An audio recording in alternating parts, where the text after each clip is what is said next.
maybe turn to that, however you need to do it. I pledge allegiance to the flag of the United States of America and to the republic for which it stands, one nation, under God, indivisible, with liberty and justice for all. All right. Then I'll ask our board secretary to take roll. Lisa Johnston. Here. Dave Nichols. Here. Richard Nitsch. Here. Meredith Sauer. Here. Catherine Schlu. Carrie Trask. Here. Thank you. And Kathy Willis. Here. Thank you. Okay, then I would ask for a motion and a second to approve the minutes from the February 9th regular board meeting. I'll move. We Move. Yeah. Okay. I'll second. All right. And any additions or corrections to those minutes? If not, all in favor say aye. Aye. Opposed? Okay, the minutes are carried. We'll then move on to our school showcase, which is Jackson Elementary. So Dwayne, I'll turn it over to you. Oh, thanks so much, Dave. You're welcome. I appreciate the opportunity to be here. Thank you so much. I'm gonna see if my technology works here and present my screen. I'll be just showing a slideshow. So hopefully you can tell me if you can see it.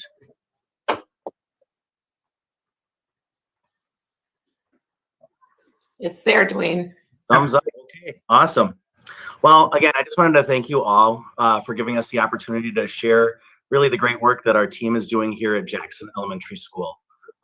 Certainly been an unprecedented year, but I have to tell you that the incredible work that the teachers and staff here at Jackson have accomplished throughout the year is really remarkable. And I'm excited to share it with you today. So the slideshow and what I'll be talking about mostly will be about professional learning communities and our work at Jackson to implement the professional learning community model here at Jackson Elementary School to really transform teaching and learning for our students. So just a little history about the professional learning community model. It really first came into research in the 1960s. So it's been around for a really long time. In the 90s, there was more robust research on PLCs and really showing that this type of model of learning could be a very effective way to help all of our students learn. So it never, in all that time, it didn't really gain a lot of traction until the late 90s when some books were published and some resources were published that really gave schools a how-to in terms of implementing the PLC model in a school. So I actually first heard about this model when I was in school, getting educated to get my principal's license. And I was given an article, and there's a link to the article at the bottom of this slide that you're certainly welcome to take a look at when you have free time for reading. That's called What is a Professional Learning Community? It was written by Dr. Richard DeFore. Dr. DeFore actually was a former principal at Adlai Stevenson High School. He was also the superintendent in that district, and he used the PLC model to basically transform Adlai Stevenson High School and that district. And Dr. DeFore went on to write a number of different books in regard to how you can go about implementing the PLC model in your schools. So in this article, Dr. DeFore really lines out the basic tenets of what the professional learning community model is. And it's really based on one overarching idea, three big ideas, and three questions. So that would be three questions. So I'm just going to describe those to you quickly to give you kind of that overview. So the overarching belief or idea is that all students can learn at high levels. And research has shown that our belief in what our students are capable of has a direct impact on how high they're able to learn. So that belief that all students can learn is essential to this model. The three big ideas that Dr. DeFore talks about and lays out is that we need to move to a model that doesn't just focus on teaching, it focuses on learning. What are students learning and what do we want them to learn specifically? The second big idea is about a results orientation. Constantly assessing how are our students doing, are they being successful, and if they're not, how are we making adjustments for that? The last piece is critical, and it's a collaborative culture. I think a big part of the reason that we've struggled a lot in education is because we haven't been working together. And it's the power of collaboration that really brings all those ideas together. What you'll see is too, as I mentioned, there are 3 questions that teams ask. So our PLC groups are divided up into different collaborative teams. We have grade level teams, we have a team of special educators that will meet together, and those teams are continuously asking 3 questions. First is, what do we want students to learn? The second is, how do we know if students have learned it? And the last question is, what are we going to do about it? How will we respond if students either aren't learning, or maybe they already have the information and they're really in need of enrichment? So you can really hear how those 3 big ideas of collaboration, results orientation, and focus on learning are really a part of this cycle. So this is something our teams, our grade level teams, meet every week. And it's their opportunity to review what's been worked on that past week, how did students do on it, and how is that team going to make adjustments as they look at the weeks ahead. So I would tell you that when I first heard about this model, I was honestly a little skeptical. We actually went to a PLC conference in Milwaukee, and I got to see Dr. DeForest speak, and it was really impressive. I mean, they had the big jumbotrons up there. They had these unbelievable speakers. It was pretty glitzy, and a part of me was like, yeah, I'm not sure. And then I had a chance to hear Dr. DeForest speak. And one of the things that he talked about and he shared with the whole group was that he had been diagnosed with cancer. And you could tell from what he had said that it was serious. And I was sitting there and I realized this guy might not make it. And he is spending the last days, months of his life going to conferences to help promote this idea. And I think it was then that I really realized he knows something I don't know. He's seen this work, and it isn't just an idea, it's a belief, and it's really an obligation for him to do this. Sadly, he did die 4 months later, but I would tell you that his legacy of PLCs is really alive and well. In the institute that continues to support it, we continue to have really experts come to our district to help coach us as we work through the process. So I'm really excited about it. So I want to move on to one of the most important steps of our process as a PLC is our culture of collaboration in our teams. So the 2 things that we really need to have is we have to have those right teams together, and we have to have time for them to meet and collaborate. Those have been essential to us. So I just want to describe the different teams we have here at Jackson. One is our grade level collaborative teams. They have met every week to kind of go through that process of those questions. And currently they've been meeting on those Fridays. And then as we move forward into the March 8th model, we're looking at having them meet in that Wednesday time at the end of the day to look at that, to have that collaborative PLC time. Our reading specialist is also a part of those individual grade level teams. Another group we have is our specialist. With that Friday time, with our Wednesday time, it's actually one of the first times that our art, music, and phy-ed teachers have had a chance to meet across buildings to get together to really work through this PLC process as well. Focused learning and instruction, and also responding to how the students are doing. We also have our special educators at Jackson meet as a PLC team once a week. In addition, each of those special ed teachers is connected with a grade level team. So separate from their PLC, they meet with that grade level team to talk about what that team is going to be teaching in the upcoming week, all their students that receive special ed support are doing, and so that we can really work on that collaboration, not only within the team, but also between those 2 teams. Finally, we actually have, which is really nice, it's organized by the SLO office, MPSD admin collaborative teams. So once a month, I'm a part of a specific PLC team. We get together and we talk about our action plans, what we're working on, how it's going. We get feedback from that team, and we're asked to bring evidence so that we as well can work through that process. So when you look at the use of those teams, I would tell you that our goal at Jackson is learning for all of our students at high levels. That's always our goal. Specifically, we did look at a SMART goal that was connected directly to data that we had about student learning at Jackson. We saw that we had some significant gaps between our students who experience special or who receive special education services and those students who do not. And so our goal was to try to reduce that gap at 50% between first quarter and fourth quarter. And I'll explain a little bit more later about how that's going to be measured. But basically, we're using our new report card and the power standards that are on that to assess student progress and to determine how we're closing that gap. So like I said, I will get to that in a little bit. So clearly I could do a lot of talking, but I would really like to, I would think it's really important that our staff had a chance to tell their stories. So I actually have 4 different video clips. Some of them are, 2 of them are like of, or 3 of them actually are of PLC Teams meeting and discussing their work, and of classroom, first grade classroom. And so I wanted to share those with you so that you could kind of see how these PLCs work, how it looks in the classroom when it's in action. So as I show the 4 clips, I guess I would just ask you to look for those big ideas, that overarching, you know, and those questions that I talked about earlier in these videos. So listen and look for things like data, results, assessment, collaboration, intervention and supports.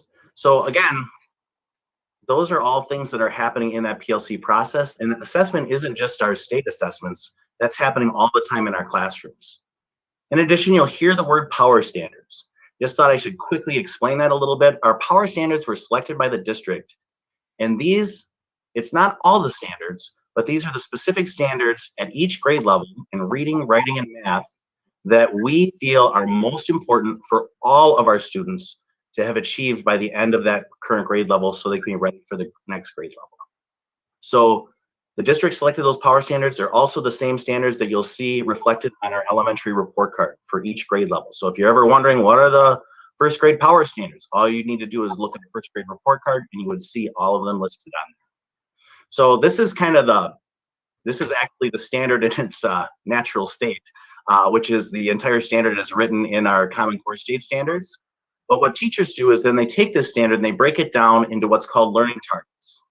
So those are the specific skills that they want students to learn so that they can achieve this standard. So the learning targets include a big idea and a success criteria. So this is an example of that opinion writing standard. And this is pretty much a picture taken directly from one of our 5th grade classrooms. I understand that good opinion writing gives a point of view and provides support.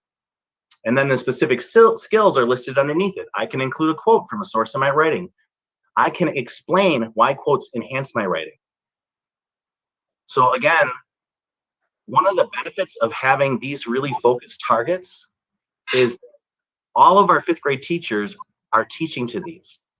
So it isn't like, oh, you might get a little different version of opinion writing in this class than in this class, but it really brings everybody together around those standards.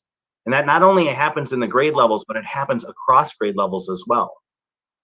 So you'll see that the 4th grade standards build directly into the 5th grade standards.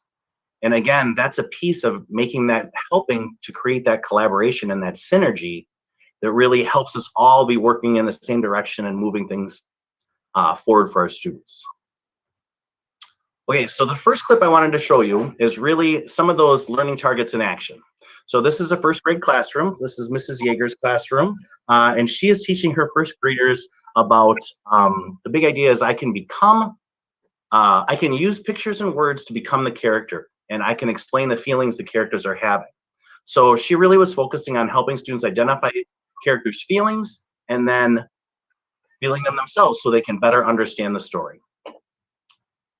I will let Stacy take it over. Wow, look at all these character feelings. I love it. Gabriel. I know you want to try.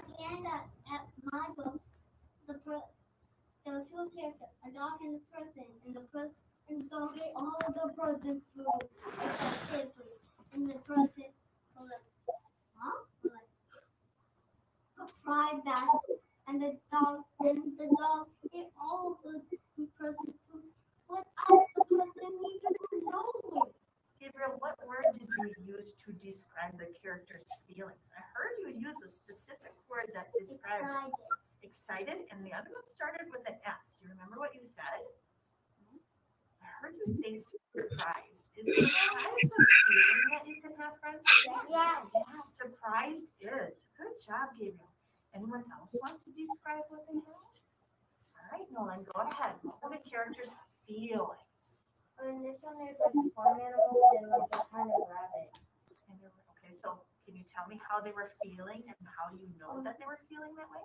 I could tell they're like sort of happy and they were like trying to get friends with farm animals. So like the jackalope is with like a cow and farm animals, like a cow, a chicken, a duck, a rabbit.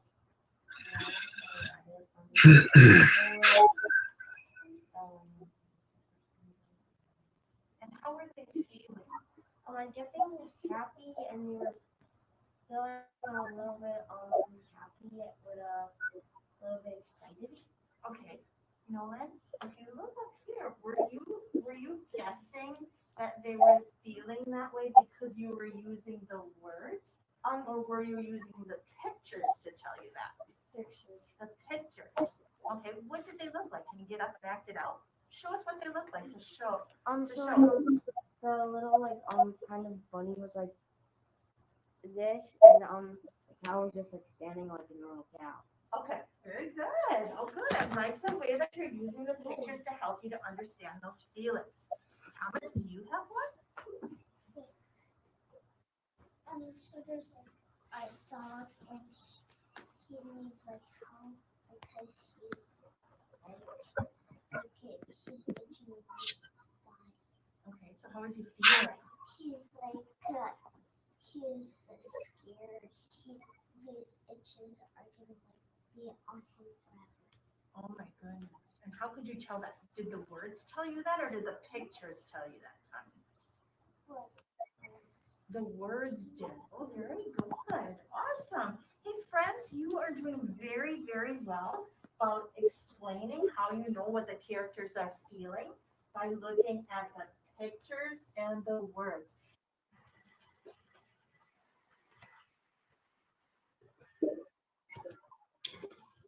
Okay, so really a good example though of just how those learning targets are actually used in the classroom.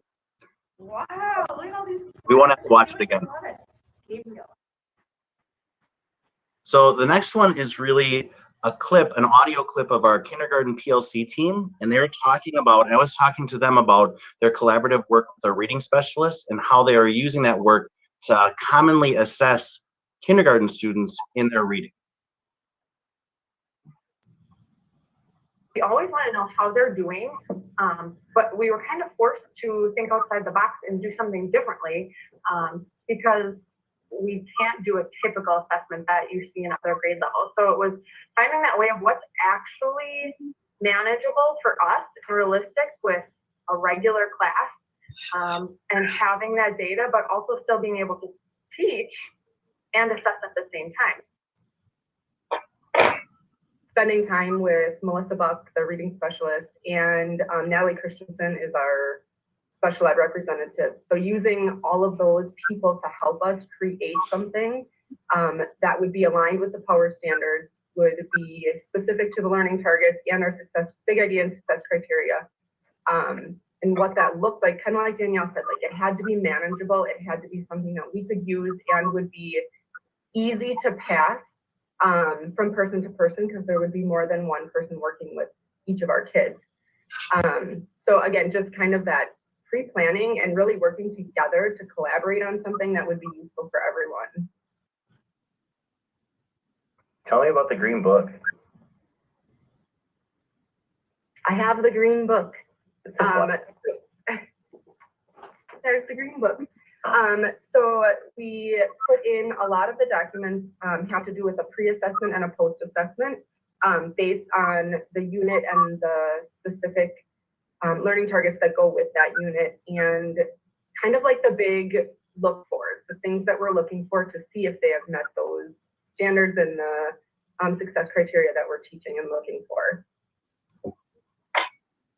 Each student has their own recording sheet that we can quickly turn to, and anytime that we pull up next to them to have a conversation about what they're reading or what they're working on, we can look at those documents and kind of go through. It's almost like a checklist, and then there's a space for us to write notes back and forth, so that if Melissa Buck is working with them, she can write notes on what she was working on. Then when I pick up the book, I can see what she did the last time, and then I can add my notes.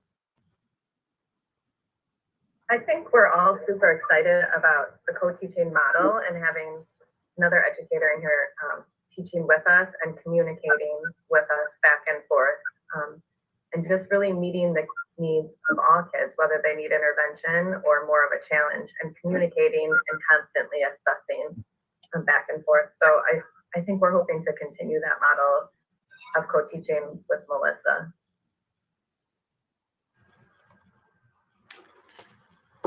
So the next clip is also two of our first grade teachers just talking about they also decided to do co-teaching with the reading specialist in their classroom.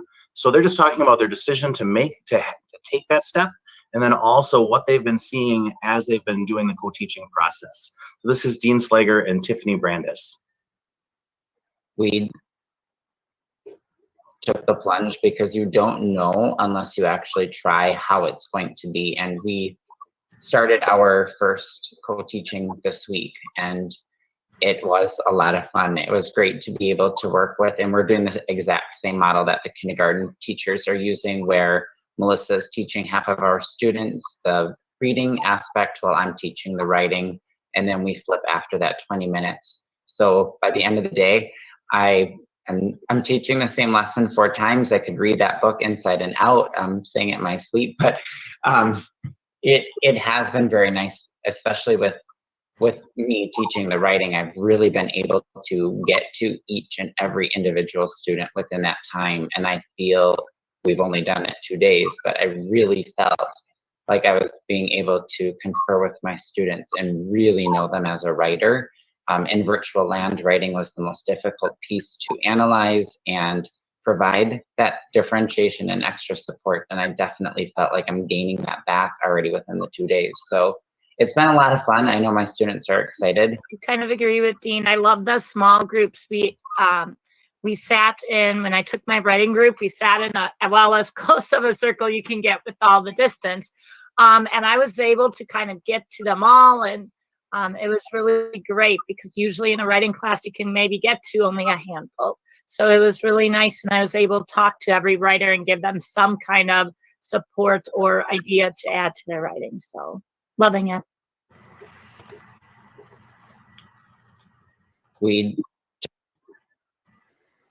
So the next clip is of our special education PLC team.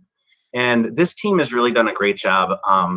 They really came up with the idea of having a representative going to each grade level team and really deliberately making that connection between what's being taught in the classroom and the work that they're also doing with those students.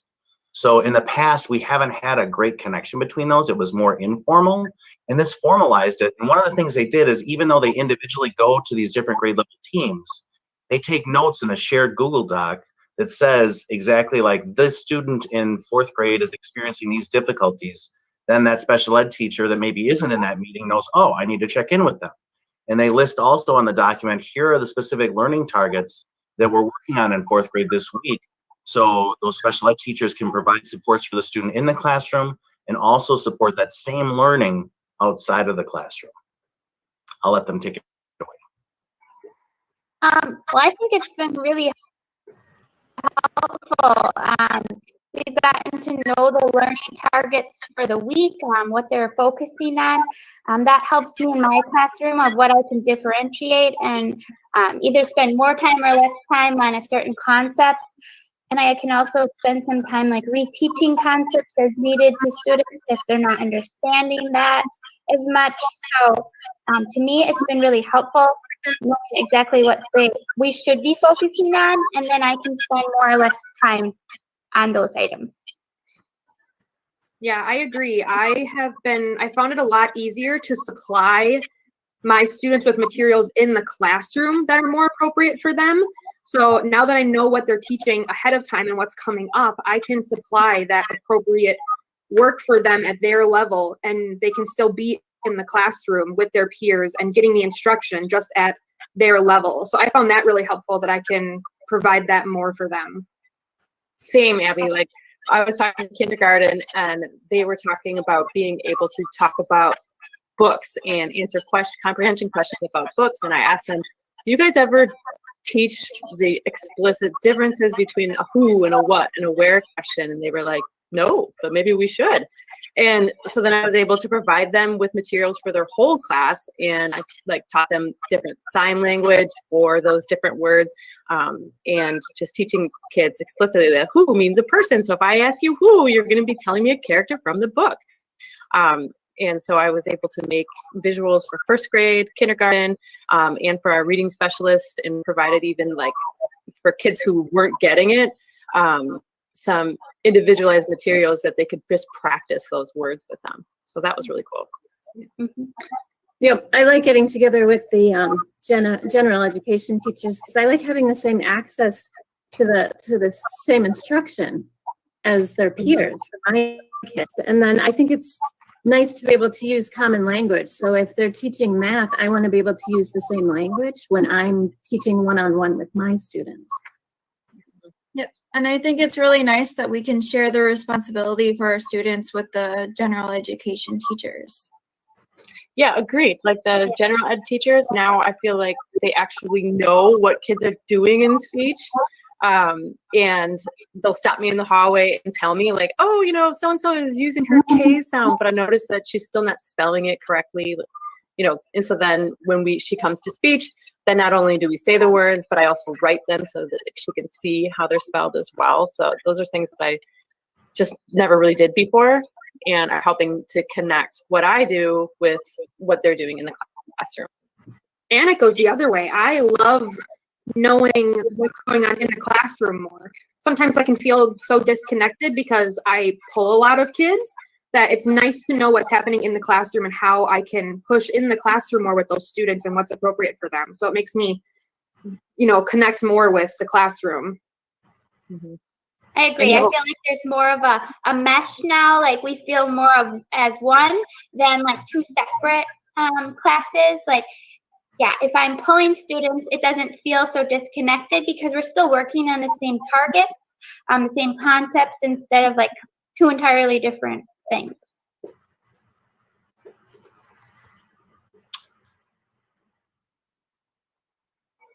Well, I think it's been really.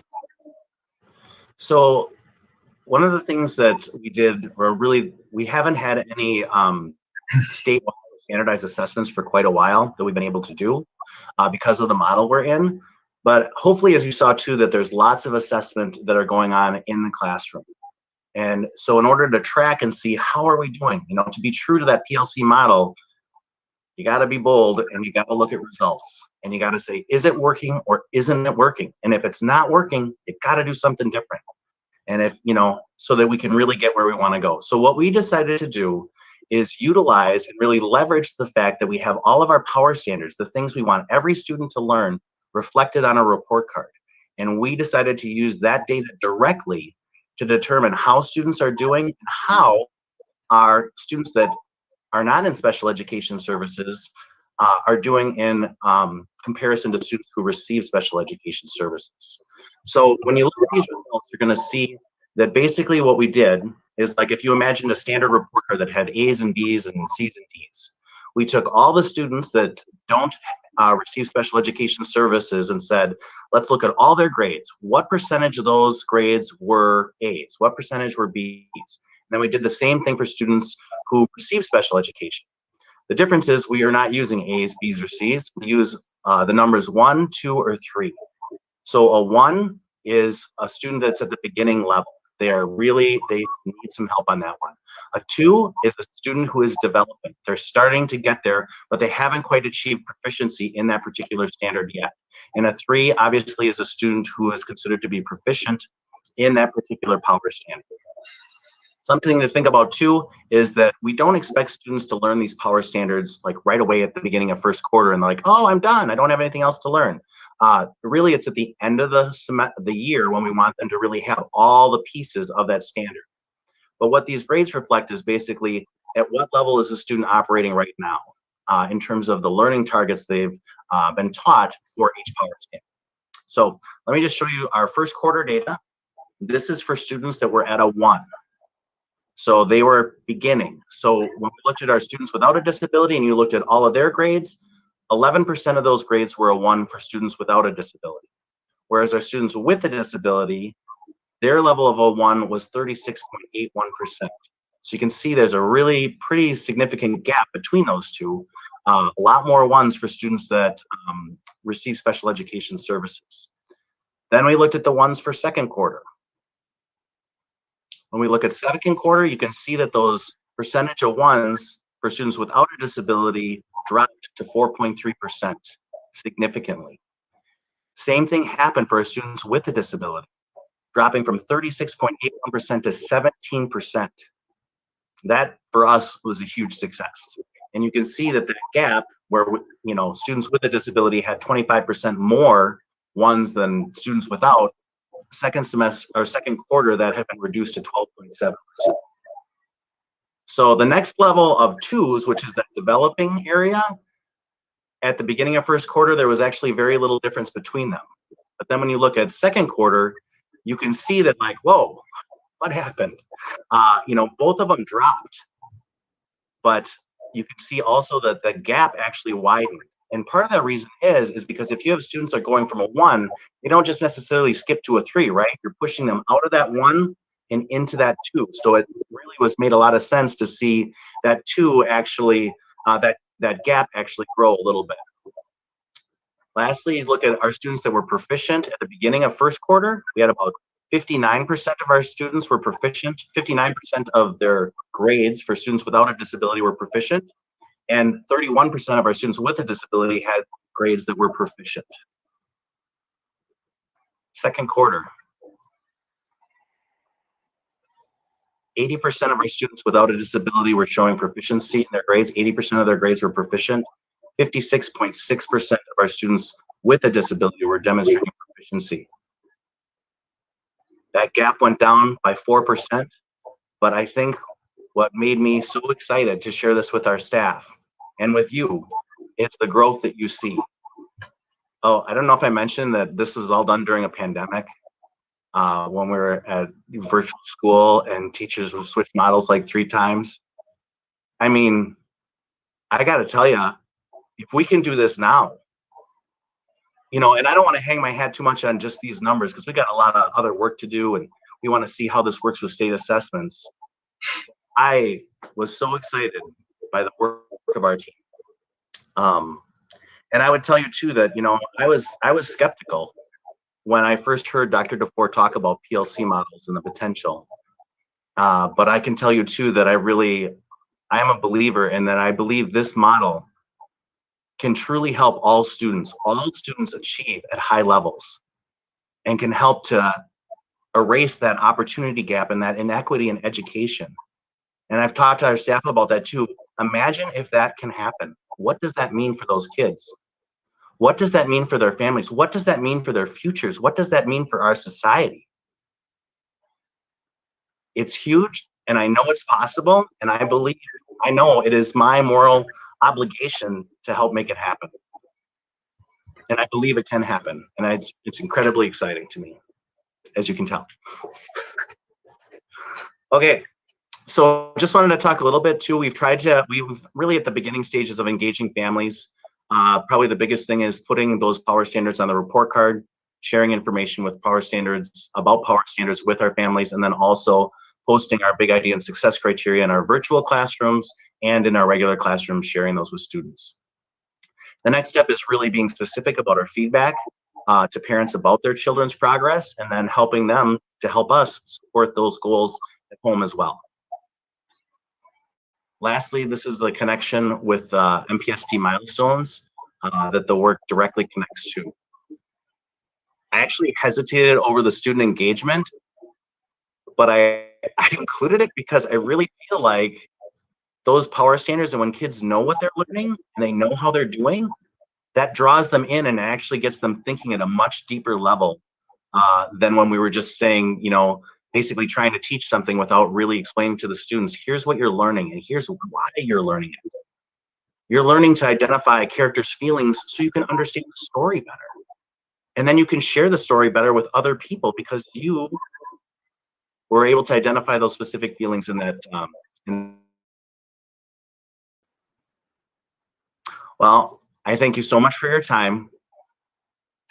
I went a lot longer than I thought I was going to, and I'm sorry for that, but it's just such good information, and I hope you're as excited as I am. So thank you. Any questions for me? Any questions from the board members? First off, Dwayne, I thought it was a good presentation. Certainly gave us a lot of information on PLCs. I was wondering, as you made reference to, it's student progress and using 1, 2, and 3, to measure, student progress. Is that how it's reported to the parents, or you still use ABCs, or you use narratives? How do you report progress to the parents?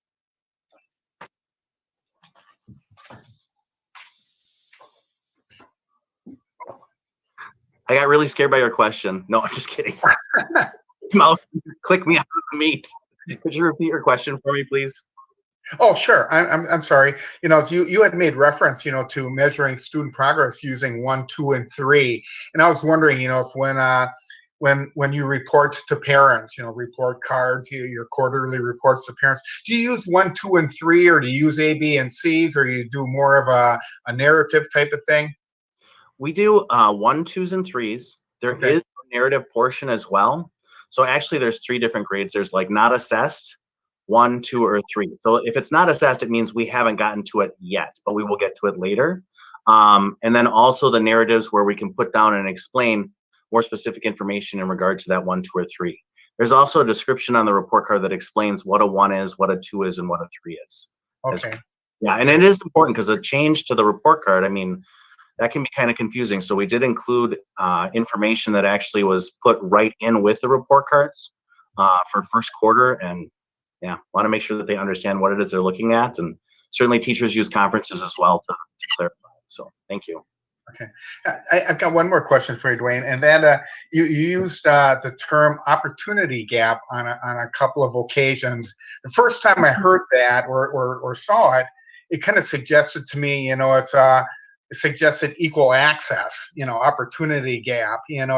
Is that a new term that's being used in place of or simultaneously with learning gap?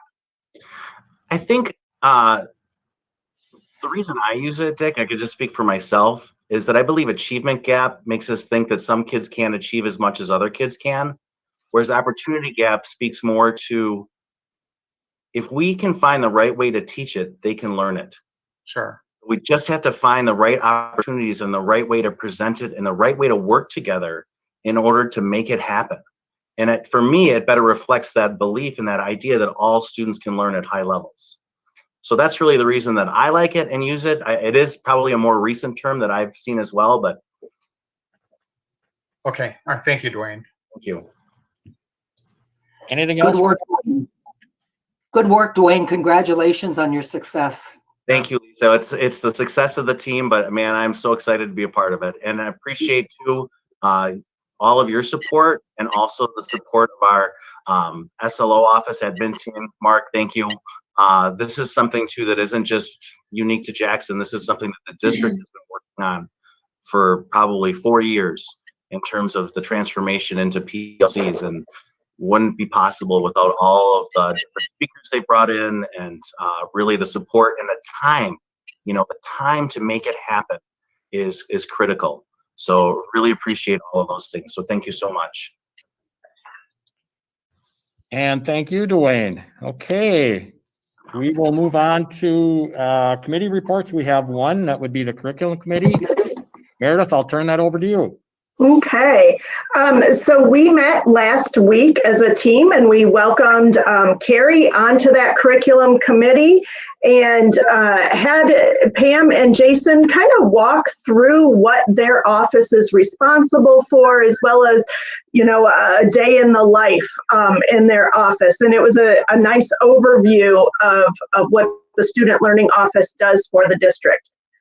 We then had a presentation by Chris Durkis, who walked through what the Excel program is and specifically how kids qualify to be in the Excel program, where they look at more of a holistic picture of the kids and then make an individualized plan for each child. So that was a great presentation to learn a little bit more about that program and all it has to offer for our kids who are in a certain population who really does need to be challenged a little bit more.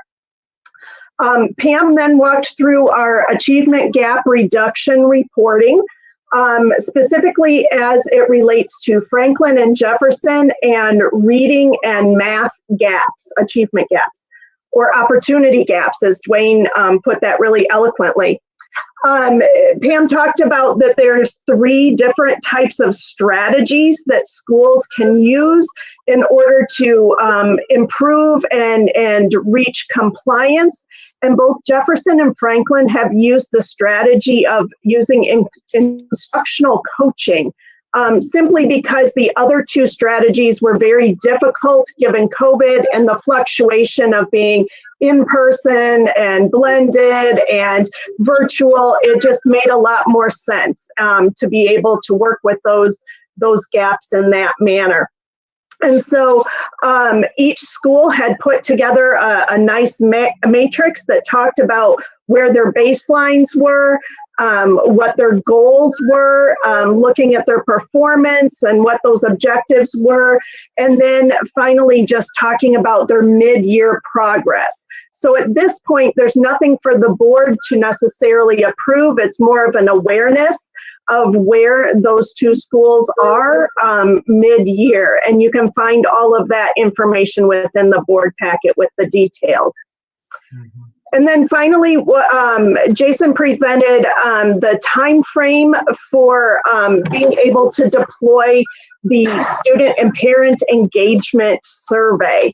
Now, typically that happens in the fall, but just because, again, a lot of the instructional shifts, as well as a lot of the surveying that was done throughout the fall, the team decided to push that more into April. So that survey will be put out April 26th and run until May 10th. And they're working with the third-party contractor to shore up some of those questions in adding a couple of different categories of questions than we would normally see.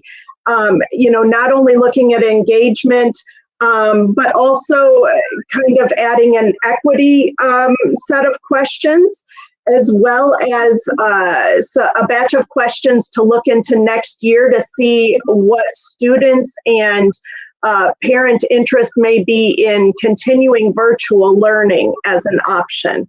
So that will come out in April, and we'll see those results then early summer. There was no action to be taken this committee meeting, and so I would just ask that those minutes be approved. Okay, I would entertain a motion and a second to approve the curriculum committee minutes from their meeting. I'll move that we approve the curriculum minutes. I'll second. Any further discussion? If not, all in favor say aye. Aye. Opposed? Okay, thank you, Meredith. And then we'll move on to the report of the superintendent. The first item will be the personnel report, and I'll turn that over to Joyce.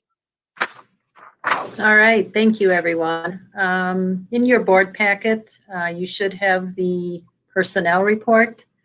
You'll notice 2 retirements that we received in the last, since the last board meeting.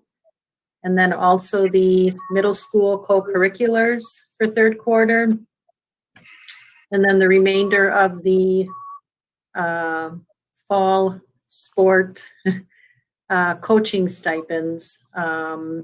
Again, keep in mind the fall sports, the majority of them will be starting in March. So any questions on the personnel report? Yeah, Joyce, I have, I guess one, the cross country and the girls tennis, neither of them have any JV listed. Why is that? Yeah. Only varsity. Yep. typically it's, it's numbers. So,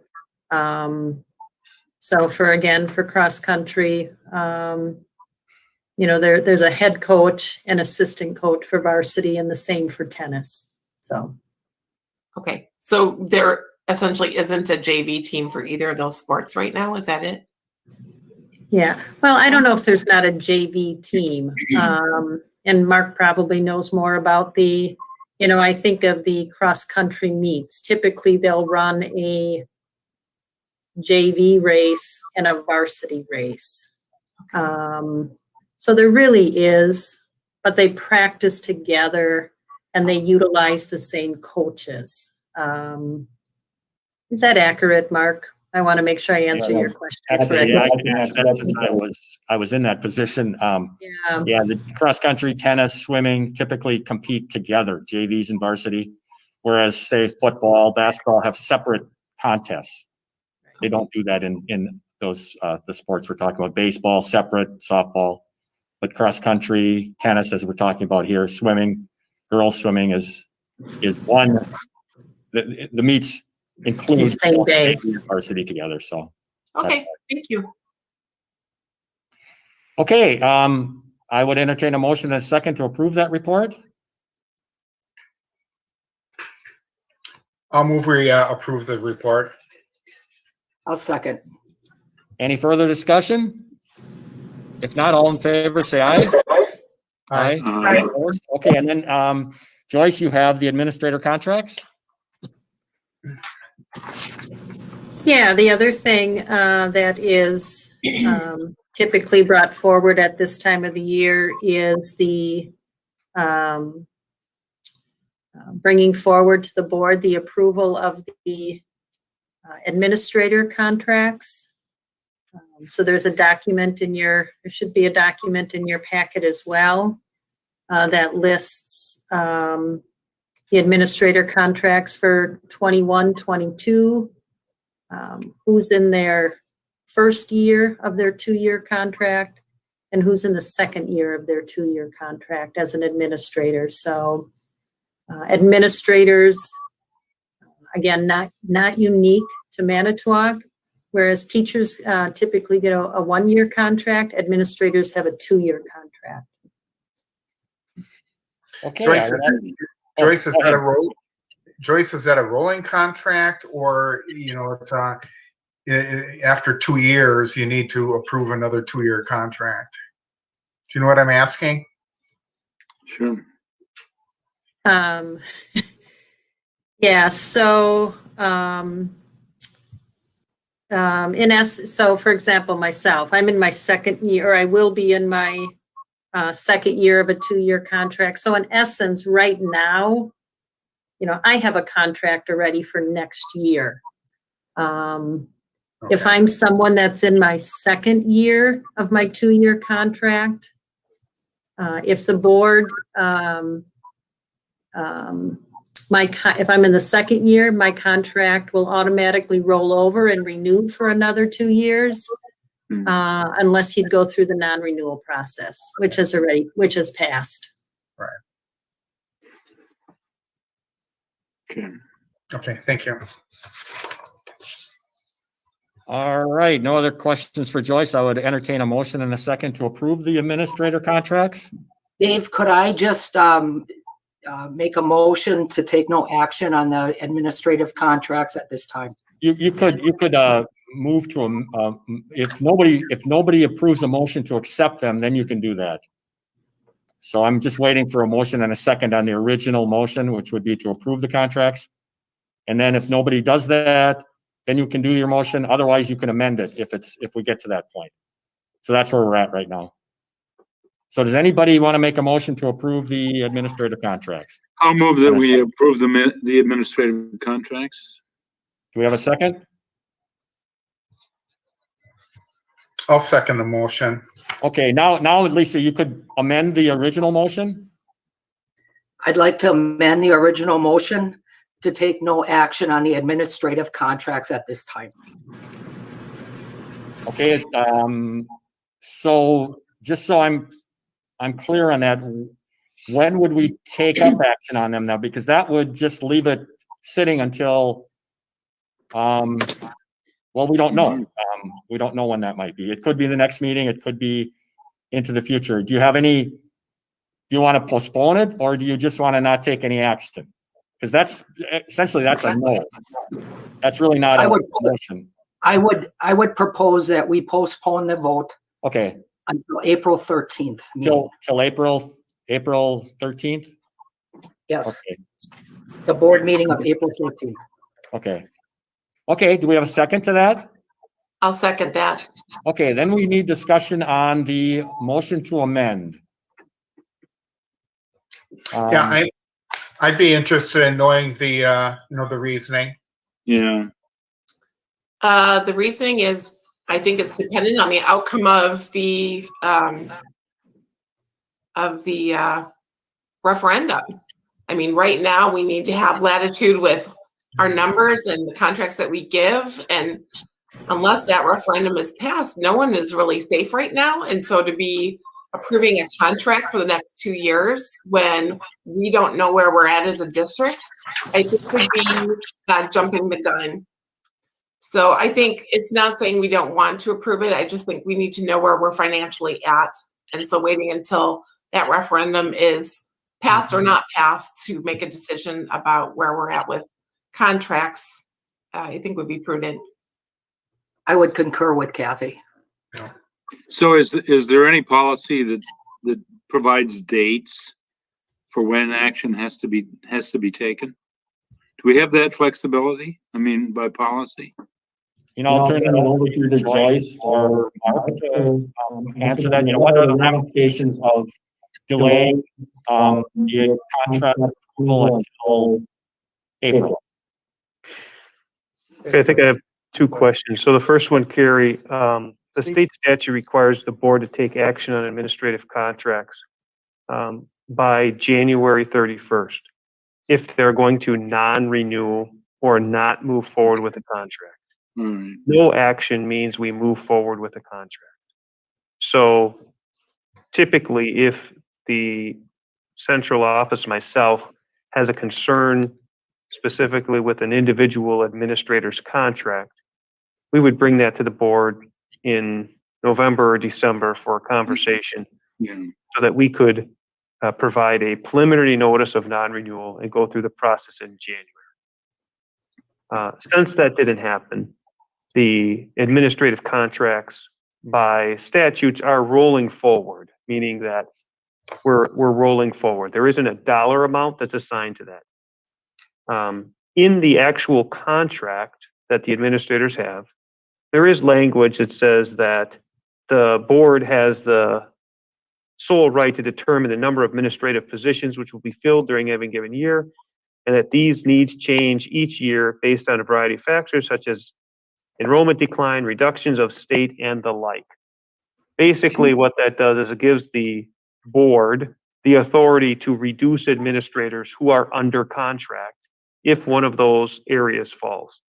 So there is a safety mechanism in there that allows us to lay off employees, in this case, administrators who are under contract.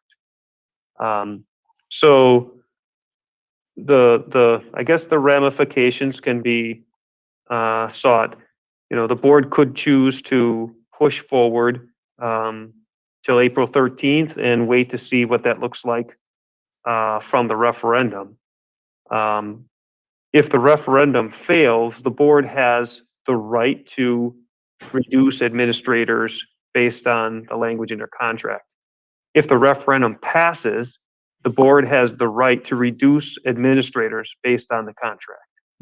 So the contract is written to give management some leverage if in fact things change that's out of our control.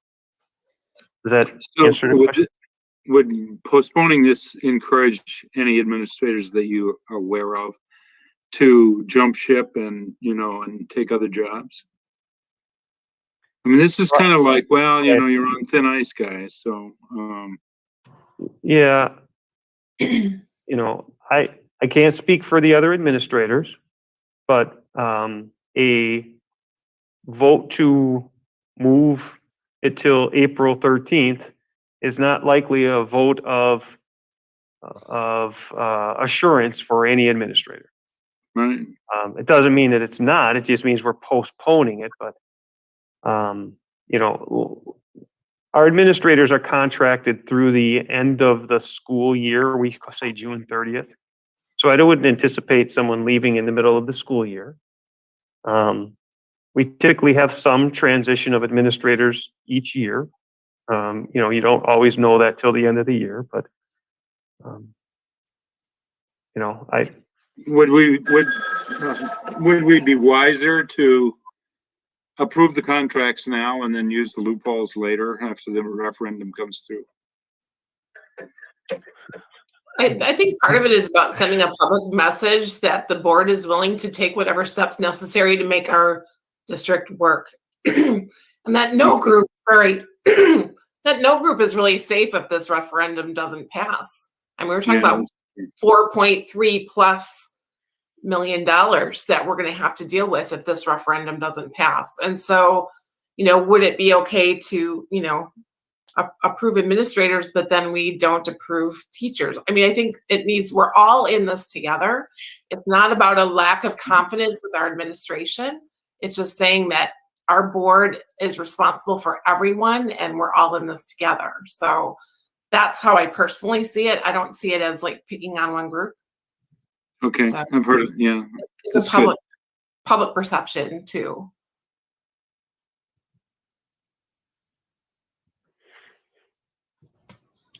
Any other questions on the motion to amend?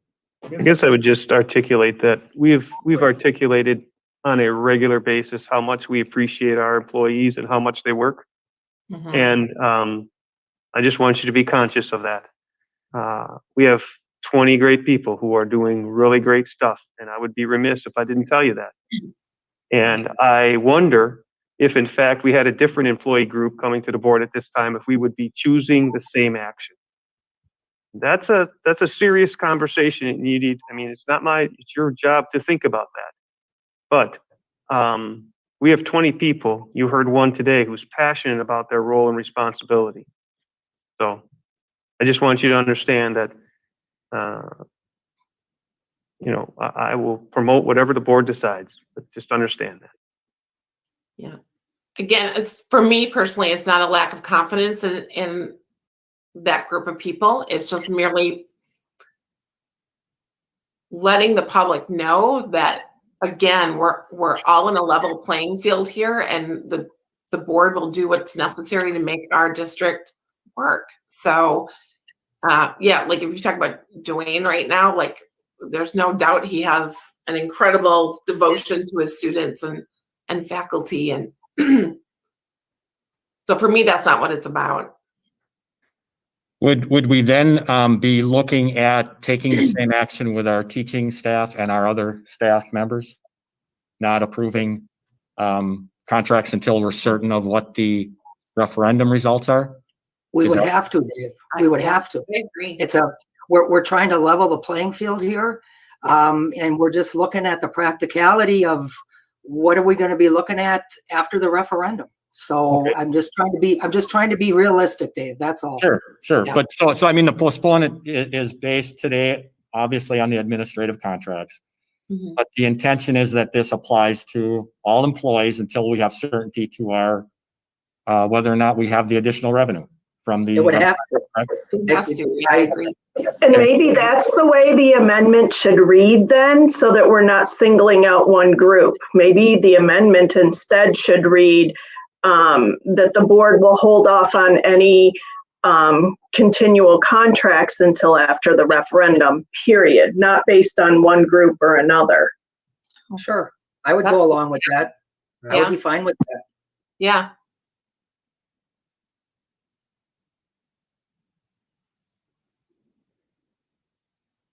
Dave, your mic is off. You can come back with another amendment after action is taken on this, but since we've already, had a motion and a second, we can't just drop it. Okay. Just because we might like better language.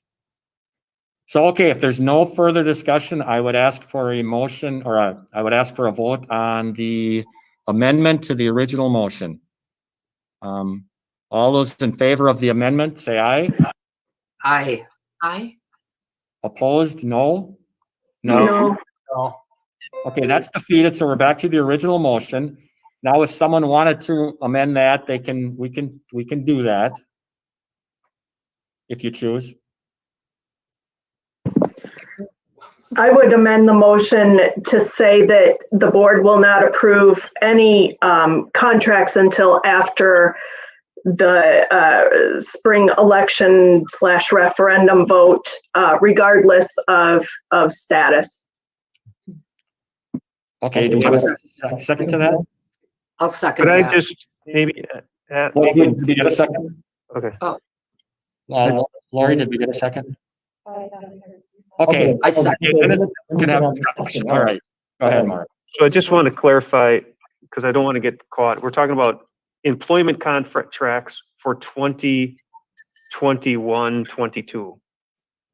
And I just don't want to say contracts, because we might have like some work contracts and some other things that we would need to do work on, if that makes sense. No.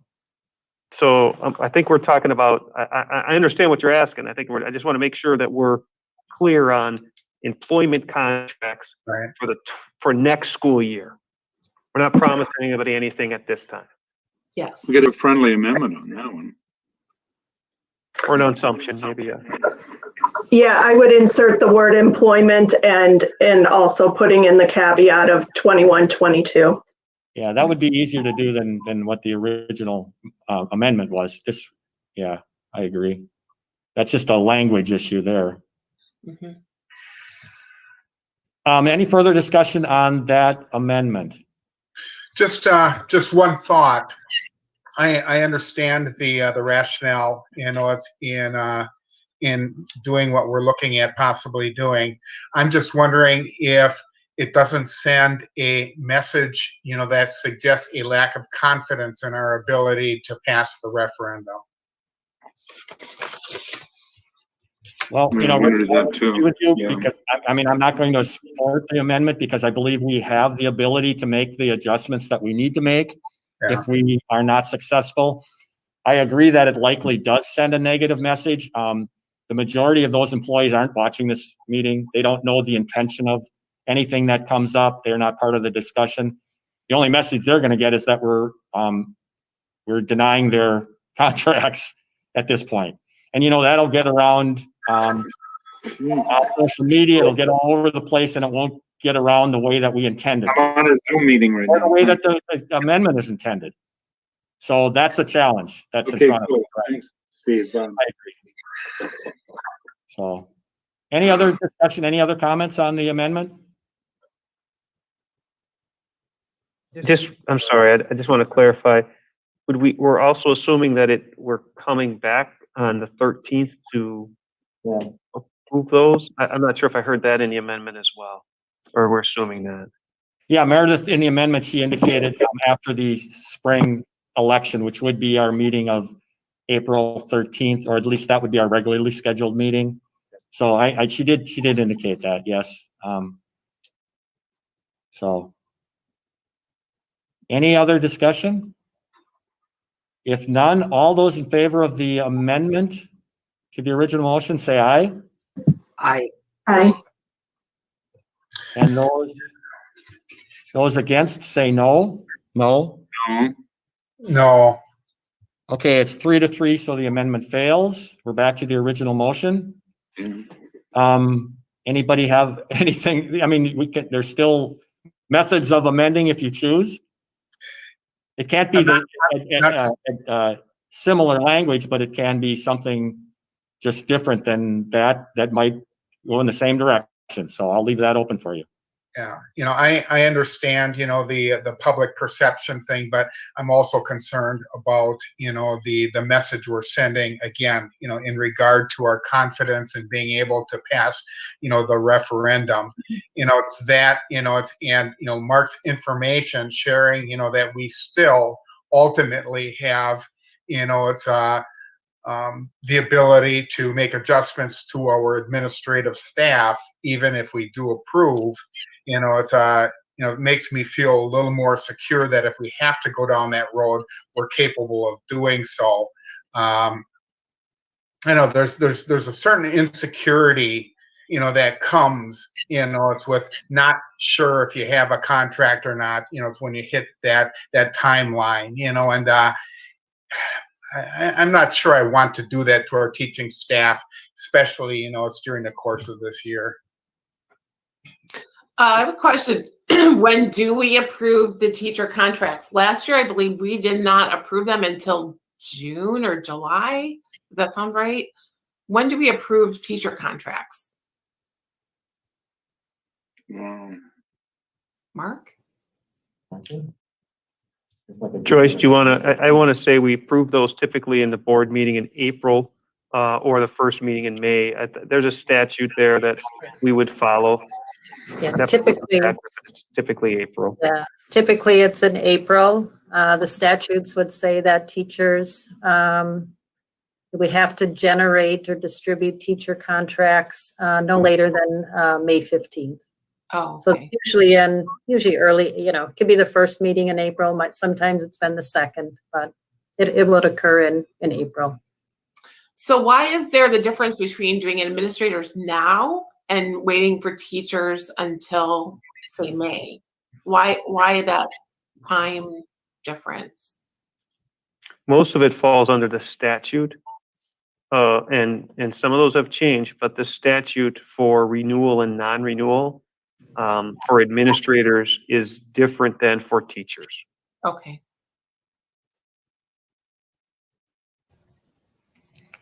Any other discussion on the original motion to approve the administrator contracts? Okay, if not, all in favor say aye. Aye. Opposed? Okay. Okay, that motion is approved.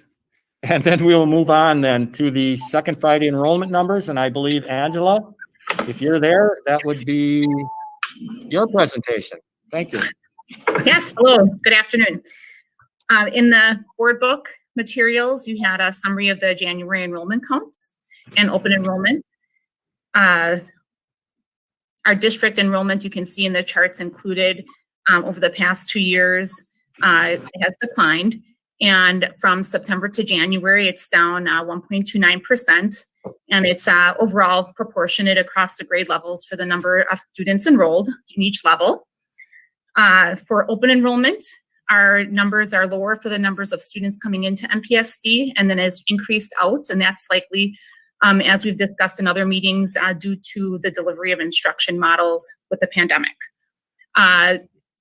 We are going to take some steps to survey our families who chose to open enroll out of the district to see whether the factors that they chose to open enroll are out of our control, due to where they work, where they live, those kind of factors, or things that we can work to improve or see if they plan to come back for next year for planning. So as I also mentioned in the report, a lot of our revenues and expenditures tied to open enrollment in and out are finalized with reporting of these numbers.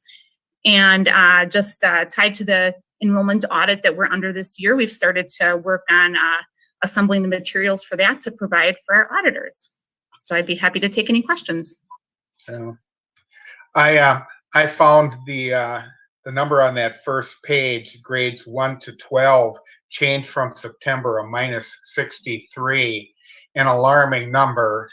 But assuming it is again related to our service delivery, it's a model, that parents weren't always in agreement with. Would that be a good yes? Yes. And I think too, when I was reviewing the numbers, you could also see that it was, if you look at the percent difference between the different grade levels with the 4K and 5K, the variance, the percentage change isn't too wide of a gap. We just have so many more students enrolled through 1 through 12. So that's where it's going to seem like it's a larger hit, but proportionally it's similar. So yep, definitely something we need to keep an eye on for sure. But even compared to 2019-20, there's a huge difference between those two figures. Yes, for sure. So, yep. Any other questions for Angela? Okay, thank you, Angela. You're welcome. And then we will move on to the return to school update. Mark, I'll turn that over to you. Yeah, I just want to kind of give you an update on our processes as we move forward here with returning to school for March 8th on our face-to-face model. You probably got a lot of information right after the board decision about what the buildings are doing and what it looks like. We're still making a few adjustments, communicating with families to look for their own interest in whether or not they're going to be staying in a blended or staying in a virtual model, changing to a virtual model, or coming to a face-to-face model. To kind of give you a as of now report, we expect 251 K-5 students to remain virtual. We expect 151 6th through 8th grade students to remain virtual, and 225 9 through 12 to remain virtual. So that's about 12.7% of our population as of now are choosing to stay virtual. The reason I say as of now is because there were some families who didn't return a survey, and so we're trying to connect with them, and ultimately if they don't return a survey, we will return them to a face-to-face model if they have not been in a virtual model before. So essentially they're going to stay in the model they're in. So I think that's new information to us. That's definitely less students who are currently going to be learning virtual.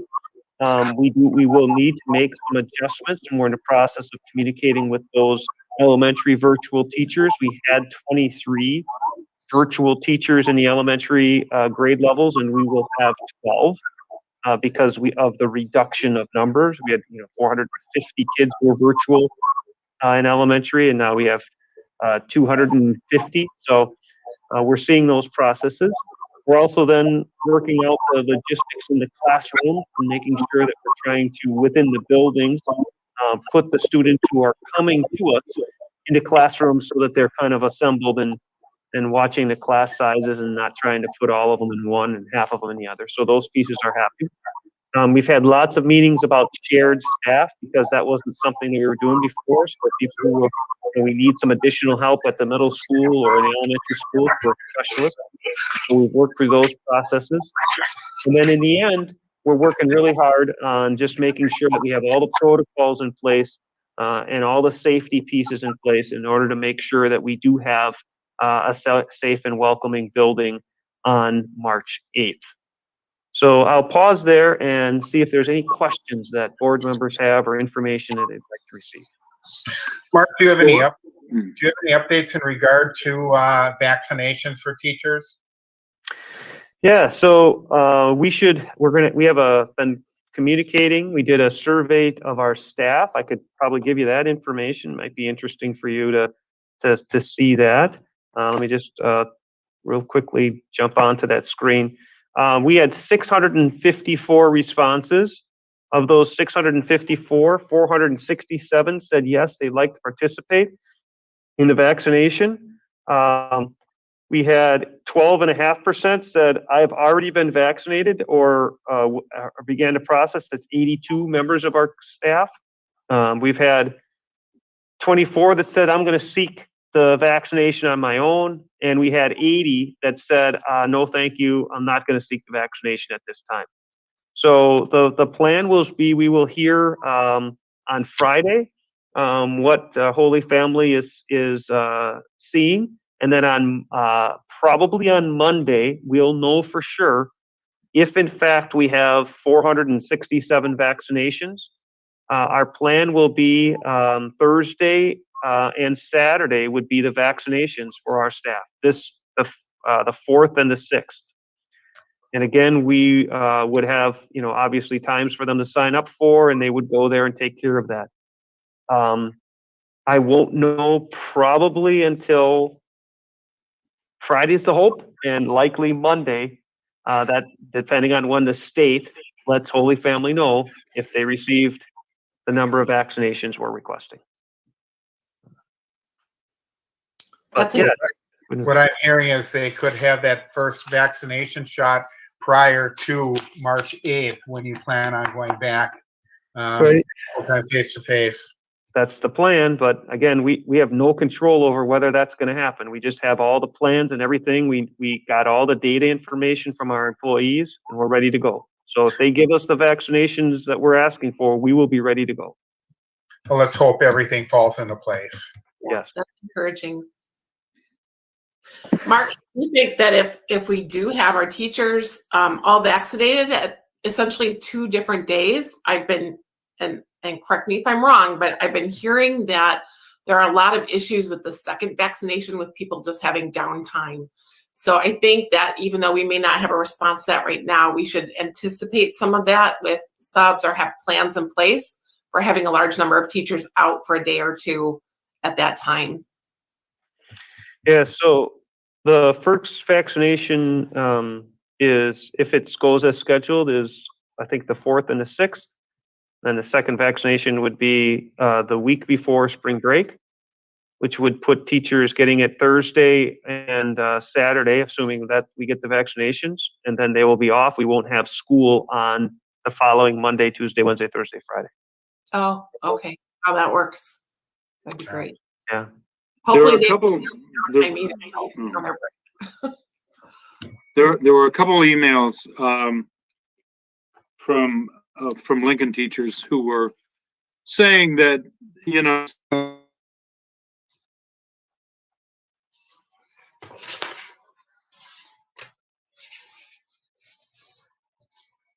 and would not work, and it wasn't a FIA classroom. Is it going to be guaranteed that you know, class sizes will be, you know, manageable in a safe way? Syria, you froze right to the end, so I heard you say something about guaranteed class sizes, but could you just repeat the question? Okay, yeah. There were at least two teachers who sent emails saying that they had student classes up to 31 students, which would make social distancing just not even workable, not even possible. And so my question is, you know, that's not a workable situation if we're going to follow the guidelines. Is there some kind of guarantee that large enrolled classes, you know, these are academic classes, not music, not FIED, that there won't be classes that are too big in enrollment to be able to social distance? Well, here's my response to that. First, there will be classes in all levels that do not have enough space to put 6-foot social distancing within students. We do know that is likely. I would articulate that as I have conversations with our building leaders, that I'm not aware of the classes with 12 or 13% virtual and the every given day absence, that we have that number of students. You know, it's possible, but I'm not aware. I had a conversation with our secondary principals about something different today. So I don't know what the course looks like, and today is not the day to kind of work through that, but I guess I would encourage the staff members to reach out to the administrators so that we can have conversations with them, because I'm not getting that email. Okay, yeah, okay. And there will be cases that social distancing to the tune of 6 foot is not going to be possible at all in all levels. You know, if we witnessed a classroom today of kindergarten or 3rd graders, you know, they might have been 5 to 6, 4, you know, and there was room to spread out, but, you know, as human beings, there's going to be some of that going on. When we pass in the hallways, you know, we have protocols in place to try to separate lunch, which would be at more risk because we're eating, you know, with our masks off, obviously. But there will be some cases that, you know, if I have 20 kids in my class and my square footage is 1,000 square feet, that I'm not going to have the ability to move everybody everywhere. And that's, so then we're making sure that we're doing the other pieces that are really critical for us. Wearing a mask, hand hygiene, right? Keeping our hands apart. And that is probably the challenge that we're facing in today's world of coming back to a full-time face-to-face or being in a blended model where you get half a day with half the kids. Okay, yeah. Okay. I think as evidenced by today's video too, though, we have to be really diligent in making sure that students and faculty alike are wearing their masks appropriately, because I did a count and I didn't like what I saw, how many kids were wearing it below their nose. So if we can't social distance, at least we can get the mask wearing appropriately. So that would make people feel at ease a whole lot more. Mark, maybe you said this as you were talking, but what provisions have been made for the teachers to be able to come back in this face-to-face model who may not have been in that model, just so that they have that prep time available? And then also, what does that delivery look like in the elementaries? Will there still be virtual teachers and in-person teachers? I'm imagining in middle school and high school, it's kind of like what's blended right now, where the teacher's teaching to the kids in the room and on the computer for virtual at the same time, which is interesting as you receive it. They're working hard at it, but it's clearly not easy. Yeah, so what I would articulate to you, there's an easy question and there's a tough one. The easy question is there are 12 elementary teachers whose sole responsibility will be to teach virtual learning for elementary students. In the middle school and high school model, we will continue to provide that same time teaching, which is, I would articulate, is not ideal. We have less kids doing it than we had before. Each building has some built-in time in their schedule to try to work with those students individually, whether that's a Wednesday in the secondary at middle school or the Tuesday, Thursday afternoons, I think it is, in the high school. And we will not build a future program that will have teachers doing both. No virtual model in 2021, 2022 in this district will have teachers doing both unless, we got a pandemic and we have to shut everybody down again. It's just not sustainable, but we have to fight through the process between March 8th and the end of the school year. So we're going to do the best we can and make some adjustments. So your answer is correct to that. Did I answer the first question? Professional development time, do they get some time to prep and plan? Because it seems like, just like in fall, this is a huge undertaking now to flip back, and will they have that opportunity? I have not been into conversations with the HR and the elementary principals, and I'm not sure where we are with each person knowing who is staying and who is going. I'm pretty sure as of noon today, all those teachers were notified. So I think, we're working through this process. Friday they were due. And so I believe that they will work together, the principals and HR, to talk about what does coming back to my classroom look like. I think the reality is knowing that they are still supporting a class full of virtual learners until March 8th, right? So they can't just, dump the responsibility on. So we're going to work with them. Hopefully Fridays that they have now will be a part of that, and maybe we'll have to give them a little bit more adjustment time in order to make that happen. But I'm confident and comfortable saying that right now, all of the teachers who are in elementary are going to stay in their core instructional class, like third grade is third grade, and in their building. Because when I was talking to you 2 weeks ago, I had some concerns that we might have to move people to a new building or to a new grade level to meet the needs. And our principals and teachers did a nice job being able to just kind of move back and forth. So People are staying at their own building with the same grade level. So if I was a virtual teacher that's no longer teaching virtual, I get the building that I was assigned to originally and the same grade that I was teaching virtually. So the transition will be a transition, but it won't be the same as if I was teaching 3rd grade virtual. Now I'm teaching 4th grade face-to-face, right? That would be even a bigger jump. But that's a good point. I'll reach out and find out what we're doing for those folks. Any other questions on the learning models or the back to school plans? Again, we're doing great. Teachers are doing great. Administrators are doing great. We're really working hard, and I think we'll be ready. I know we'll be ready, not I think.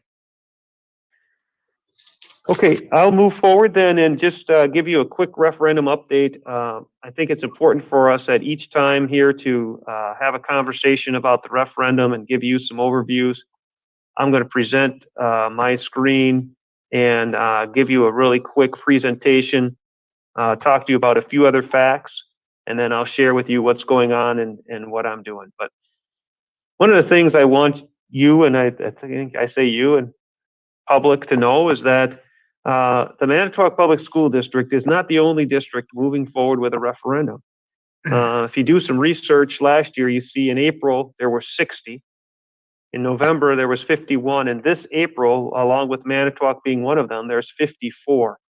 So if you look at that number in a year and a half, you have over 150 school districts. Those aren't just individual referendums. Those are school districts, 150 school districts, of whom are going to referendum. There's 420 school districts in the state. So we're seeing over a quarter, almost a third of the school districts in a year and a half are going to referendum. And if that doesn't articulate that the state funding mechanism is broken, I don't know what does, right? And they're for all kinds of reasons, but for the most part, it's because they don't have the resources they need. The second piece that I thought would be important for us to share would be just the idea of where does Manitowoc spend its money. And so this data articulates specifically where our money is spent. And this comes from a state mechanism. So this isn't us creating this.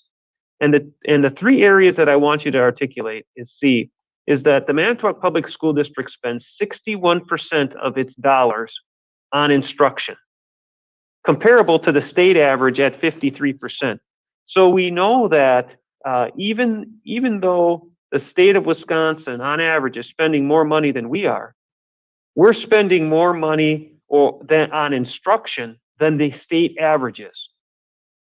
We're also spending less money on administrative costs, right? We see that 6.6% of our total costs are administration to 7.7% from the district. And then when you look at the bottom line, 12,000 to 13,000, we're seeing that gap. And what we're seeing here is that we're spending the money in the right places, right? If we say, where do we think it should be? Instructional practices, program, and support. Again, 70.4% of our money is there, to the state average is 62.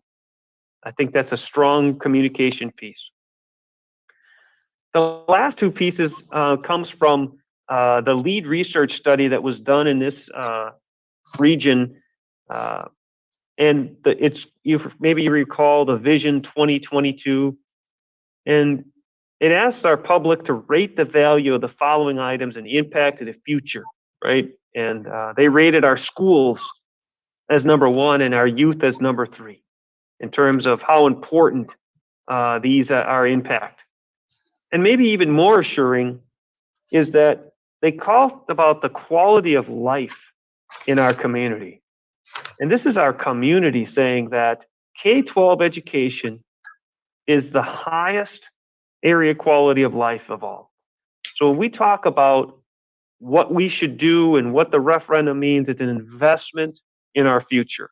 And our public is saying that K-12 education is important. They're saying that our schools are important.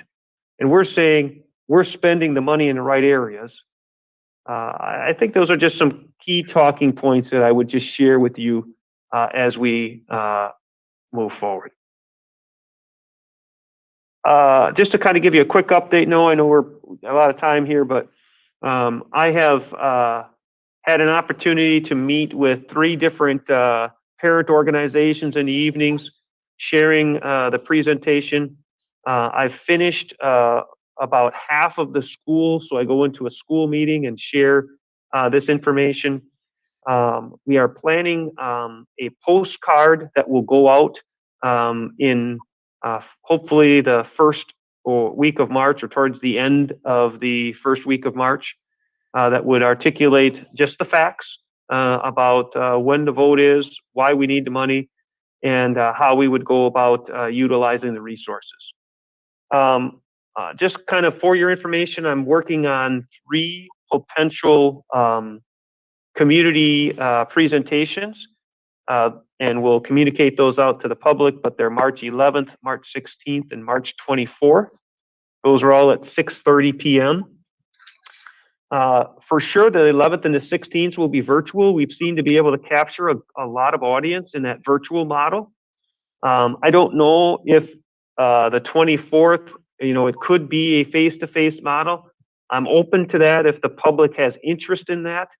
I just don't know if people will want to come. In 2018, no pandemic in sight. We did some meetings like that, and there wasn't great turnout. And when I did some of these virtual parent meetings historically, we've had really good turnout, hundreds of people at times. So, I don't know that there's an absolute right answer. Maybe we can do both, but I definitely have the dates down at 6:30, and whether I could manage to do an in-person and virtual at the same time, I'm not quite sure what that looks like. But I just wanted you to know. Obviously, the board is always invited, and if at some point the board decides that they want to have a part in the presentation or communication, I'm always open to that. But I'm not asking you to calendar those events to be available. If you want, you definitely can. But I guess if you're okay, I'll just take the presentation show on the road and do my best to communicate that information to our public and continue to reach out to parent groups and other groups who want to hear about the message. I'll pause there and see if there's any questions, comments, or information you'd like to see. Yeah. There was a feature news story on the referendum in Seymour on one of the, I think it was Channel 7 News on the weekend. I wonder if we could get a television crew down here to, I'm sure that our situation is slightly more dire than theirs. So that I say that because there are a lot of people I know, real community aware people who have often been involved in, doing things of social service, et cetera, didn't even know there was a school referendum. The third thing I'll mention is that Dave Nichols is doing a presentation tonight for the Democratic Party, Manitowoc County Democratic Party. And we've already talked about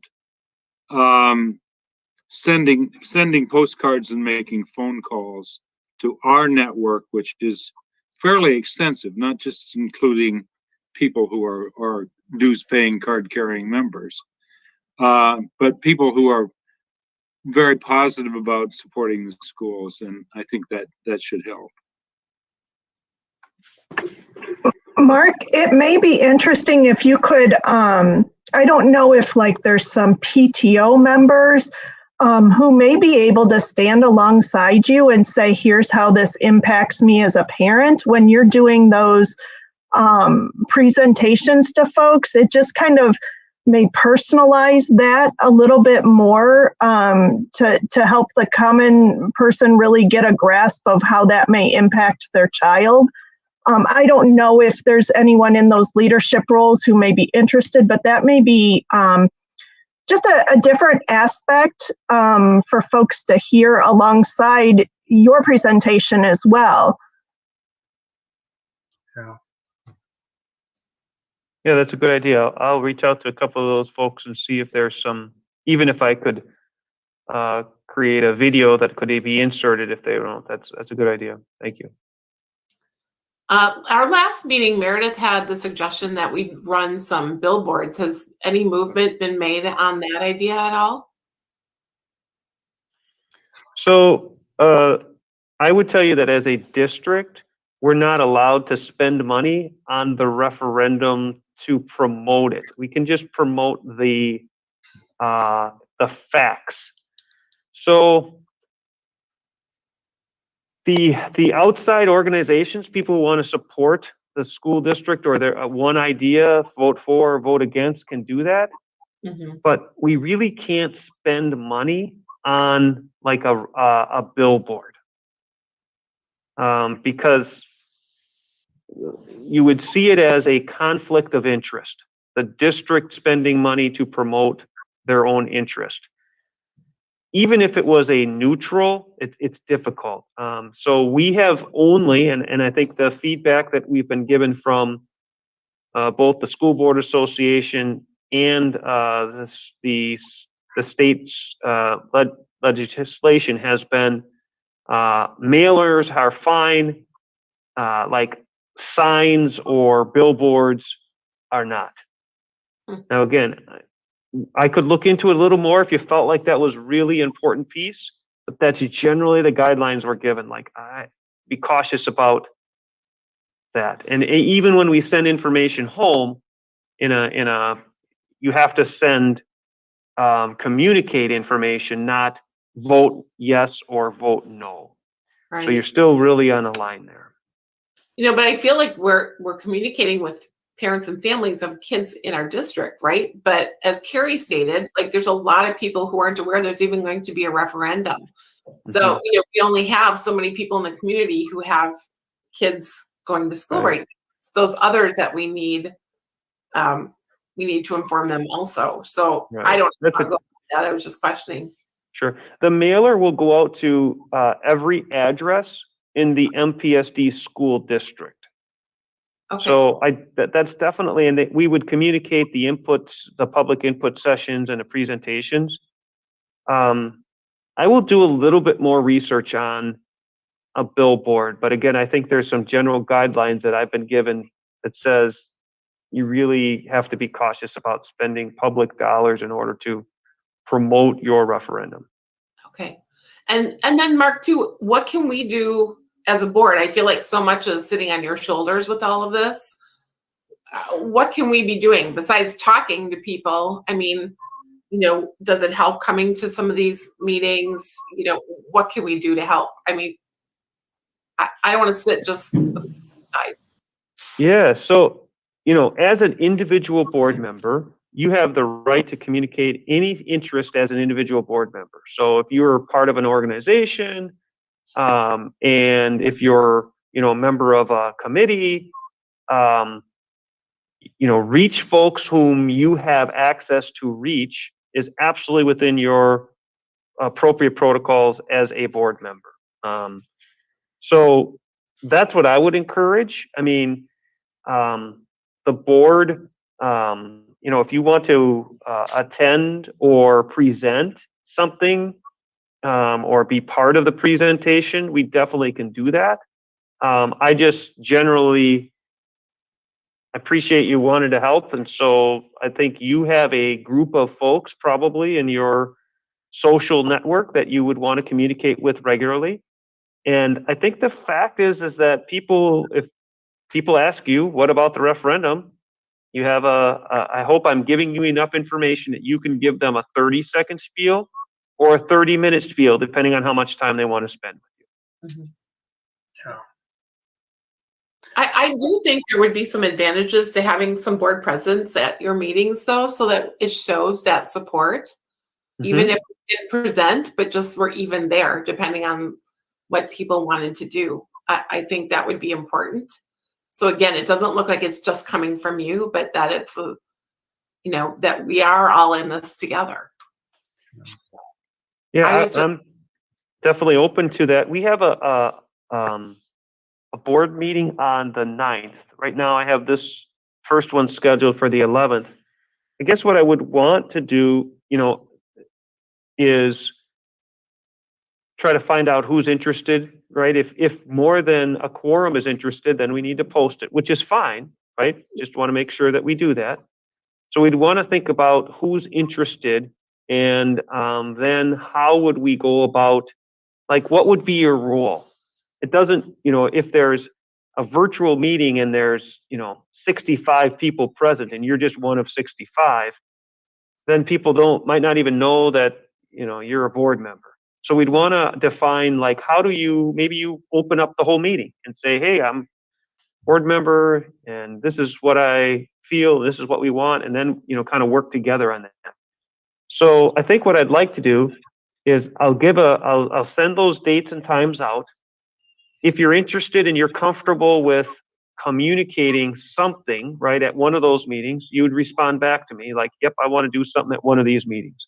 And then together we would create something that would make you feel comfortable and put you in the light that would be positive. And we would address who's going to say at what slide, right? You want to do that well ahead of time. And then we could finalize that on March 9th. Okay. Which would be a couple days before, but we would already know who's going to do which meeting. And if we have lots of information, I mean, I can spread the wealth to board members. Definitely an option. Sure. What board members could do is be identified and say, if you have questions, you send me an email or give me a phone call. I'd be willing to do that. Mm-hmm. I've already done that in a number of cases. I also I talked to the central that, but it seems to me that, the quality of life thing is a real zinger on them. And why we couldn't get the backing of something like the Chamber of Commerce on this. They're mostly a member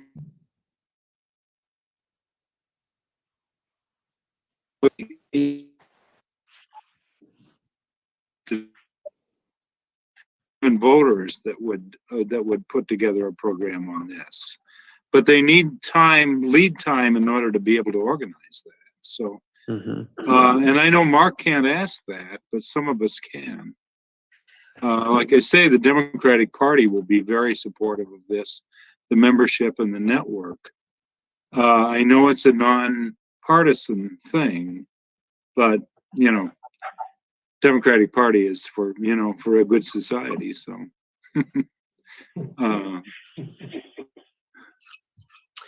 Hey, Mark, when we have these open public forum meetings, can your, say, spiel about the referendum, the facts, can that be posted on our website? On the YouTube channel? Are we allowed to do that? Say that again.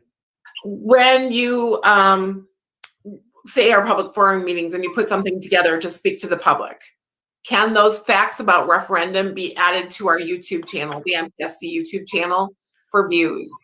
Yeah, so my plan is at the end of after the board meeting today is to do a Loom video that walks the public through the presentation with a couple adaptions that I did to the board. And then that Loom video will be available on our website, on the YouTube, and we'll push it out in social media this week. Perfect. Just so that rather than just seeing the slides, they actually can hear some details behind it. The challenge is trying to make it like 10 minutes instead of 30 minutes because people want to spend 30 minutes on it. I think the ideal would be 8. So I have to not talk faster, but be more precise. So that's going to happen. So yes, we can promote here's how you are informed. Absolutely. Okay. And all of those measures don't cost any money. I mean, technically, I guess my job is part of that, but I mean, there isn't any additional resources that the district's spending to push those information out. Yeah. Mark, do you have any special ways of reaching out to senior citizens? That group sometimes tends to be reluctant in regard to referendums because they no longer have kids in school and just don't seem to have that same investment. Yeah, so in the non-pandemic years, I had some great opportunities, whether that be at the senior center or other, I'm a member of the Noon Rotary, Project Lakeshore, Capitol Civic Center. So I have some avenues of which have seniors that, definitely will be able to communicate and spread some information. I do have, I think, 3 more radio spiels, meaning I'm invited to go to our local radio station, I think 3 more times before April 6th referendum. And that will definitely be the topic of the conversation. And both of those AM radio stations have a wide listening range of, 65 and older. Yeah. So that's another piece that we try to do. And then the flyers is one. I don't, again, I would tell you, if anybody's involved in an organization that they think they'd be willing to have me give a spiel to, I'm happy to do that. So if I've been saying that to every one of our teacher groups as well. Like if you know of a group that would be interested in hearing what we have to say, let me know. So I don't have an in for, is there a place that I could get 100 online virtual communication to some, 65 years older or people that might not have kids in school anymore. But if you have some ideas, I'm open to it. Okay, thank you. Any other questions on referendum for me? Okay, great. Yeah, just going to give you a real quick update. We continue to have, and when we're back March 8th, free school lunch for all. So that will continue through the end of the year. So again, another celebration that we're looking through. We have many activities going on post school in our buildings. Again, working through the COVID protocols, but Joyce shared with the board and you approved a number of contracts for what we call fall alternative. I know that the Lincoln High is working on a musical, not sure what the performance looks like, but it's Schoolhouse Rock. So if you remember the old Conjunction Junction, What's Your Function, or I'm Just a Bill, those are part of the songs that's coming. So I said, I know a few people we could send those songs to, but yeah, so again, we're not normal yet, but we're getting closer to. Alternative fall includes volleyball, swimming, cross country, track, or tennis, and football. So, hopefully we'll get some continued 30-degree temperatures and tennis won't be shoveling the lines when they go out in March. So that's my report. And then go to the school. Oh, okay. Yeah, I think last meeting we had conversation about bringing up school culture, student behaviors, and definitely open to conversation, feedback if we want to take some time. I know we've got an hour 50 here already, but just wanted to bring that back to the board if there was some conversation there.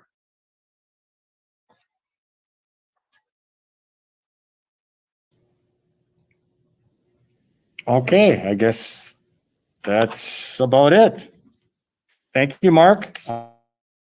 Nothing under unfinished business. Under new business, I wanted to bring up opening up our meetings to the public and opening it up to the board members to be at the district office. Gets a little bit lonely in here. I mean, I appreciate Mark and Lori being here, but that's about it. I got nobody to look at in front of me.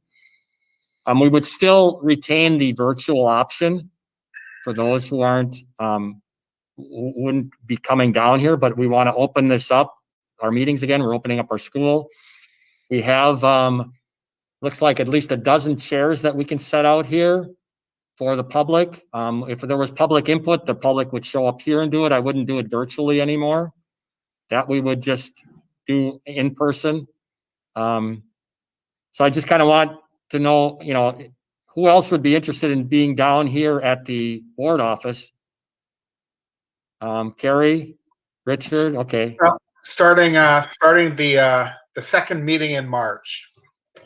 Okay, yeah, we'll open it up for the first meeting, but whenever you're able to get here, that would be great. But again, it'll be open and perhaps we'll transition into more openness as we move along. And we'll see how things go, obviously. It's really nice having the option though. Yeah. Yeah. So that's what there will be, that option. But again, You know, for the public who wants to provide input, I would ask that they be at the meeting. Yeah. It's just too cumbersome to try to do both. So, and I I know would someone. encourage us, I would just say, I would encourage us, even moving beyond COVID, that we potentially continue to look at a virtual option. Just given these middle of the day meetings, tags on an extra hour for some of us to be able to make those, which I would need to take a half day of vacation if it was another meeting like today, every month. So, I yeah. agree with that, Meredith. I think that we've kind of gotten into doing virtual meetings and finding out that there are some positive aspects to it, including the ability to perhaps be in that meeting when you might not otherwise be because you had to move to a different location. So I agree with that. If we can do that, I would hope that that would be possible. So, but again, our March 9th meeting, I plan on having that open again to the public and to any members that want to show up here, but also being virtual. So, okay, then move on to other business, which is our spring primary election results. I believe you should all have that, correct? The top 8 candidates from that primary move on to the general election on April 6th. And then at that time, the top 4 candidates will be elected to the board, 2 of them for a full 3-year term, 1 for a 2-year term, and then the 4th candidate would be a 1-year term. That's how that'll work. So, any questions on that? Okay, and then I'll move on to the Equity Advisory Committee. We had a meeting, and Meredith, I'll turn it over to you. Sure. So we met, gosh, I'm trying to, it was 2 weeks ago we met, came together again virtually and really determined and had a good conversation about what the mission of that Equity Advisory Committee would be. And so we had developed a mission statement, hashed through that a little bit, talked about a few different semantics, and the statement that we arrived at was that the Equity Advisory Committee's mission is to educate, empower, and galvanize students, teachers, and parents to remove barriers caused by injustice and inequity while engaging in the community to promote equity and compassion for all. So we were excited to land on that statement and then began to discuss what were going to be some long-term and short-term goals. And so we each went home with some homework to think about those long-term and short-term goals. And when we come together next time, we hope to nail those down so that we'll have our mission as well as our objectives in order to continue to move forward and support the district. Okay. Yeah, and thanks for reminding me that I have homework, Meredith. I forgot about that. So better get on that. Any other questions for Meredith? Mm-hmm. Okay, thank you. And then we need to perhaps set some meeting dates. Of course, our regular board meeting will be Tuesday, March 9th at 7 o'clock. Do we have anything from Curriculum Committee? Any meetings planned? We just met last week, so we will meet in another 3 weeks or so. Building and Grounds? We're okay. Thank you very much. Okay. I know that Angela had sent us an email, Richard, about the Finance Committee, and I sent that back the times that I'm able to make. So we have something that we'll have before our March 9th meeting. And then Personnel, do we have anything for Personnel? Any meetings? Yeah, Lisa's going to reach out to me about getting a potential meeting before March 9th. Okay. Correct. All right. If there's nothing else, I would entertain a motion and a second to adjourn.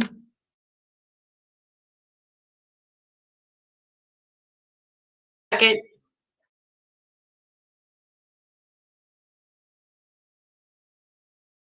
All in favor, say aye. Aye. And we are adjourned. Thank you very much. Cool. Bye, guys. Take care.